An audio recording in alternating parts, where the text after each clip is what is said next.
നിങ്ങൾക്ക് ഇൻസ്റ്റാഗ്രാമിൽ 100K followers ഉണ്ടോ? അങ്ങനെയാണെങ്കിൽ ഇപ്പോൾ നിങ്ങൾക്ക് MLA സ്ഥാനത്തിന് മത്സരിക്കാൻ പറ്റും. അത് നിങ്ങളുടെ നാട്ടിൽ തന്നെ. അങ്ങനെ മത്സരിക്കണമെന്ന് ആഗ്രഹം ഉണ്ടെങ്കിൽ നിങ്ങൾ ഇപ്പോൾ തന്നെ സാബു ജേക്കബിനെ വിളിക്കുകയായിരിക്കും നല്ലത്. അദ്ദേഹം എന്തായാലും 2020 ചേർത്തിട്ട് നിങ്ങളുടെ നാട്ടിൽ തന്നെ എന്തായാലും മത്സരിപ്പിക്കുകയും ചെയ്യും. അതിന് വേണ്ട പൈസയും തരും. ഇലക്ഷൻ ഫണ്ട് പറഞ്ഞാൽ ചില്ലറ തുകയൊന്നും ആയിരിക്കില്ല. ആ പൈസയും കൊണ്ട് ഇൻസ്റ്റാഗ്രാം, യൂട്യൂബ്, ഫേസ്ബുക്ക് ഇതിലെല്ലാവരും നിങ്ങൾക്ക് ഫാൻ ഫോളോവേഴ്സ് കൂട്ടുകയും ചെയ്യാം. ഇതാണ് 2020 കാണിക്കുന്ന പുതിയ പൊളിറ്റിക്സ്. കാൻഡിഡേറ്റിനെ അനൗൺസ് ചെയ്യുമ്പോൾ അവന്റെ എക്സ്പീരിയൻസ്, പബ്ലിക് സർവീസ് ഇതൊന്നും നോക്കാറില്ല. ഇവനെ ജനങ്ങൾക്ക് അറിയുമോ എന്ന് മാത്രമേ നോക്കാറുള്ളൂ. അതിൽ നമുക്ക് അഖിൽമാരെ ഒഴിച്ചു നിർത്താം. കാരണം അഖിൽമാരെ ആദ്യം കുറച്ചു കാലം BJP ആയിരുന്നു, പിന്നെ കോൺഗ്രസിലേക്ക് മാറി, പിന്നെ ഇപ്പൊ 2020 പോരാത്തിന് അഖിൽമാരെ കുറച്ച് രാഷ്ട്രീയ ബോധമെങ്കിലും ഉണ്ട്, ഒന്നും ആയിട്ടില്ലെങ്കിലും. എവിടെ എന്ത് പറയണമെന്ന് ആൾക്ക് അത്യാവശ്യം ധാരണയൊക്കെ ഉണ്ട്. പക്ഷെ അങ്ങനെയല്ലല്ലോ ബാക്കിയുള്ളവര്. ഇവര് യൂട്യൂബിൽ ഇരുന്നിട്ട് ഞാനിപ്പോ ഇങ്ങനെ ചെയ്തു, ഞാനിപ്പോ അങ്ങനെ ചെയ്തു എന്ന് പറയണവരൊക്കെ പിടിച്ചിട്ട് MLA സ്ഥാനത്തിലേക്ക് മത്സരിപ്പിച്ച എങ്ങനെ ഇരിക്കും? നിങ്ങൾ യൂട്യൂബിൽ ഇരുന്നിട്ട് സർവീസ് നടത്തുമോ?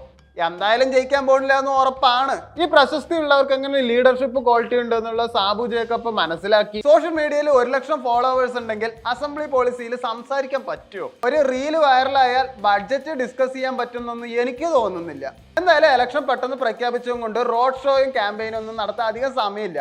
യൂട്യൂബേഴ്സ് ആയതും കൊണ്ട് തന്നെ അവർ വെറുതെ ഒരു ഐഫോണും പിടിച്ചിട്ട് യൂട്യൂബിൽ ഇരുന്നിട്ട് എന്തെങ്കിലും പൊട്ടത്തരം പറഞ്ഞാലും മതി, അത് എല്ലാവരിലും എത്തും എന്നൊരു മനക്കണക്കുള്ളതും കൊണ്ടാണോ സാബു ജേക്കബ് ഇപ്പോൾ ഇങ്ങനെ ഒരു തീരുമാനം എടുത്തത്? അതാണെങ്കിൽ സോഷ്യൽ മീഡിയ ബൂസ്റ്റപ്പിനുള്ള പൈസ മാത്രം കൊടുത്താൽ പോരാ. ജനങ്ങൾക്ക് സർവീസ് വേണ്ട, കണ്ടന്റ് മതി എന്ന രീതിയിലേക്ക് പൊളിറ്റിക്സ് മാറുന്നുണ്ടോ ശരിക്കും പറഞ്ഞാൽ? അപ്പോൾ വർഷങ്ങളായിട്ട് കല്ലെറിഞ്ഞിട്ടും തല്ലുകൊണ്ടിട്ടും പോലീസ് സ്റ്റേഷനിലും കടന്ന പാർട്ടിക്കാരൊക്കെ മണ്ടന്മാരായില്ലേ? സാബു ജേക്കബ് എന്തായാലും വലിയ മണ്ടനൊന്നുമല്ല. ഇതൊരു ക്ലിയർ സ്ട്രാറ്റജി തന്നെയാണ്. 2020 ഭാഗമായിട്ട് കേരളത്തിലെ വിവിധ മണ്ഡലങ്ങളിൽ മത്സരിക്കുന്നുണ്ട്. ആദ്യമായിട്ട് ഞാൻ ഫേമസ് ആയിട്ടുള്ള ഫേസ് കാണുമ്പോൾ ഒരു ഇൻസ്റ്റന്റ് അറ്റൻഷൻ എന്തായാലും കിട്ടും. ഈ അറ്റൻഷൻ എന്ത് ചെയ്യും? മീഡിയ വിസിബിലിറ്റി നന്നായിട്ട് കിട്ടും. മീഡിയ വിസിബിലിറ്റി വോട്ടേഴ്സിനെ നന്നായിട്ട് ഇൻഫ്ലുവൻസ് ചെയ്യും. റോമി, ലക്ഷ്മി പ്രിയ, അഞ്ജലി, വീണ നായർ ഇവരൊക്കെ നിർത്തുന്നത് ശരിക്കും പറഞ്ഞാൽ പൊളിറ്റിക്സ് അല്ല, മാർക്കറ്റിംഗ് ഫണല് തന്നെയാണ്. ഇവിടെ ബിഗ്ഗസ്റ്റ് അഡ്വാൻറ്റേജ് എന്ന് വെച്ചാൽ ലീഡേഴ്സ് അല്ല, മാനേജബിൾ ഫേസ് ആണ്. അതുകൊണ്ട് പാർട്ടിക്ക് ഇവരെ കൺട്രോൾ ചെയ്യാൻ നല്ല ഈസി ആയിരിക്കും. അവർ ഇങ്ങോട്ട് ചാടാൻ പറഞ്ഞാൽ ഇങ്ങോട്ട് ചാടും, അങ്ങോട്ട് ചാടാൻ പറഞ്ഞാൽ അങ്ങോട്ട് ചാടും. ഒരു സ്വന്തമായിട്ടുള്ള നിലപാടൊന്നും ഇവർക്ക് എന്തായാലും ഉണ്ടാവില്ല എന്ന് ഉറപ്പുള്ള ഒരു കാര്യമാണ്. ഞാൻ ചെയർപേഴ്സൺ ആയിരുന്നു സ്വാതിനാഥ് സംഗീത കോളേജിൽ SFIയുടെ. അതിനുശേഷം അഭിനയ രംഗത്തേക്ക് ഇറങ്ങിയതിന് ശേഷം പ്രത്യക്ഷമല്ലെങ്കിലും പരോക്ഷമായിട്ട് പ്രവർത്തനങ്ങളിലും സാമൂഹ്യ പ്രവർത്തനങ്ങളിലൊക്കെ ഉണ്ടായിട്ടുണ്ട്.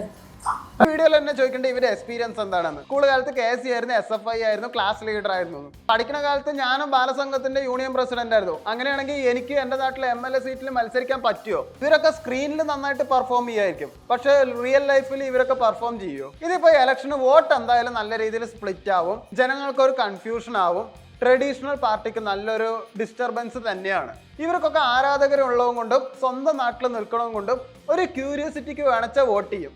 പിന്നെ ആൾക്കാരെല്ലാം CPMനെ മടുത്തതും കൊണ്ടും ചിലപ്പോൾ ഒരു ദേഷ്യം വന്നിട്ട് പ്രൊട്ടസ്റ്റ് ആയിട്ട് വേണിച്ചാലും വോട്ട് ചെയ്യും.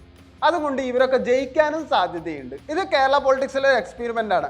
ഇതെങ്ങാനും സക്സസ് ആയാൽ എല്ലാ പാർട്ടിക്കാരും ഇത് കോപ്പി ചെയ്യും. അപ്പോൾ ഈ ബാക്കിയുള്ള നേതാക്കന്മാരെല്ലാം ഇനി സീരിയലിലും സിനിമയിലും ഒക്കെ അഭിനയിക്കാനും തുടങ്ങും. ഫെയിൽ ആണെങ്കിൽ സെലിബ്രിറ്റി പൊളിറ്റിക്സ് കേരളത്തിൽ മിത്താണ് എന്നുള്ളത് കറക്റ്റ് ആവും. എന്നാലും ഒരു സംശയം, ഇപ്പൊ പൊളിറ്റിക്സിൽ ഒരു നേതാവാണോ വേണ്ടത് അതോ ഒരു എന്റർടൈനറെ ആണോ വേണ്ടത്? ഇതൊരുമാതിരി ബിഗ് ബോസിൽ ആളെ എടുക്കണ പോലെയാണ് 2020 ഇപ്പോൾ MLA സ്ഥാനത്തിന് വേണ്ടിയിട്ട് ഓരോരുത്തരെ മത്സരിപ്പിക്കുന്നത്. ഒന്ന് നോക്കുകയാണെങ്കിൽ അതും ശരിയാ, കേരള പൊളിറ്റിക്സ് ഒരു ബിഗ് ബോസ് തന്നെയാണ്.